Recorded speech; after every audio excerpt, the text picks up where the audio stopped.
ଶେଷ ହୋଇଛି କ୍ୟାବିନେଟ୍ ବୈଠକ। ରାଜ୍ୟ କ୍ୟାବିନେଟ୍ରେ ବସିଥିବା ଏହି ଗୁରୁତ୍ୱପୂର୍ଣ୍ଣ ବୈଠକରେ 3ଟି ପ୍ରସ୍ତାବ ଉପରେ ମୋହର ବାଜିଛି। ଏହି ବୈଠକଟି ମୁଖ୍ୟମନ୍ତ୍ରୀ ମୋହନ ଚରଣ ମାଝୀଙ୍କ ଅଧ୍ୟକ୍ଷତାରେ ବସିଥିଲା। ସୂଚନା ଅନୁଯାୟୀ ଲୋକସେବା ଭବନରେ ବସିଥିବା ଏହି ବୈଠକରେ 3ଟି ଗୁରୁତ୍ୱପୂର୍ଣ୍ଣ ପ୍ରସ୍ତାବ ଉପରେ ମୋହର ବାଜିଛି। ନିଷ୍ପତ୍ତି ଅନୁଯାୟୀ ଗୋପାଳପୁର ବନ୍ଦରର 95% ଅଂଶଧନ ଆଦାନୀ ଗ୍ରୁପ ପାଖକୁ ଯାଇଛି।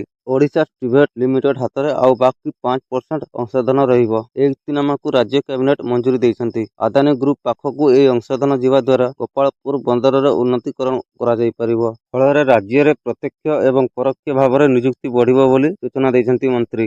ଏହି ଗୋପାଳପୁର ବନ୍ଦରର ସେୟାର କିଣିବା ପାଇଁ ଆଦାନୀ ଗ୍ରୁପ ମୋଟ 1,349 କୋଟି ଟଙ୍କା ଖର୍ଚ୍ଚ କରିଛି। ସେହିପରି ରାଜ୍ୟର କ୍ୟାବିନେଟ୍ରେ ଆଜି ସରକାର ଆଉ ଏକ ଗୁରୁତ୍ୱପୂର୍ଣ୍ଣ ନିଷ୍ପତ୍ତି ନେଇଛନ୍ତି। ତାହା ହେଉଛି ଅଗ୍ନିବୀରଙ୍କ ପାଇଁ ରାଜ୍ୟ ୟୁନିଫର୍ମ ସର୍ଭିସ 10% ସ୍ଥାନ ସଂରକ୍ଷଣକୁ ମଞ୍ଜୁରି ମିଳିଥିବା ବେଳେ ଗୋଟିଏ ବର୍ଷ ଟ୍ରେନିଂ ଏବଂ 4 ବର୍ଷ ଚାକିରି ପରେ ବି ନିଯୁକ୍ତି ମିଳିବ ବୋଲି ବୈଠକରେ ପୋଲିସ, ଅଗ୍ନିଶମ ଓ ବନ ବିଭାଗର 10% ସଂରକ୍ଷଣ ବ୍ୟବସ୍ଥା କରିଛନ୍ତି ରାଜ୍ୟ ସରକାର। ତାହା ହେଉଛି ଅଗ୍ନିବୀରଙ୍କ ପାଇଁ ରାଜ୍ୟ ୟୁନିଫର୍ମ ସର୍ଭିସରେ 10% ସ୍ଥାନ ସଂରକ୍ଷଣକୁ ମଞ୍ଜୁରି ମିଳିଥିବା ବେଳେ ଗୋଟିଏ ବର୍ଷ ଟ୍ରେନିଂ ଏବଂ 4 ବର୍ଷ ଚାକିରି ପରେ ବି ନିଯୁକ୍ତି ମିଳିବ ବୋଲି ବୈଠକରେ ନିଷ୍ପତ୍ତି ହୋଇଛି। ପୋଲିସ, ଅଗ୍ନିଶମ ଓ ବନ ବିଭାଗର 10% ସଂରକ୍ଷଣ ବ୍ୟବସ୍ଥା କରିଛନ୍ତି ରାଜ୍ୟ ସରକାର। ତେବେ ରାଜ୍ୟ କ୍ୟାବିନେଟ୍ ବୈଠକରେ ନିଆଯାଇଥିବା ତୃତୀୟ ନିଷ୍ପତ୍ତିଟି ହେଉଛି ଏଣିକି ସରକାର କର୍ମଚାରୀଙ୍କ ମୃତ୍ୟୁ ହେଲେ ତାଙ୍କ ଝିଅକୁ ଚାକିରି ମିଳିବ। ଖାଲି ସେତିକି ନୁହେଁ, ମା ବାପାଙ୍କ ଉପରେ ନିର୍ଭର କରୁଥିବା ବିବାହିତ ଝିଅ, ସାବତ ଝିଅଙ୍କୁ ମଧ୍ୟ ଚାକିରି ସୁବିଧା ମିଳିବ ବୋଲି ନିଷ୍ପତ୍ତି ନିଆଯାଇଛି।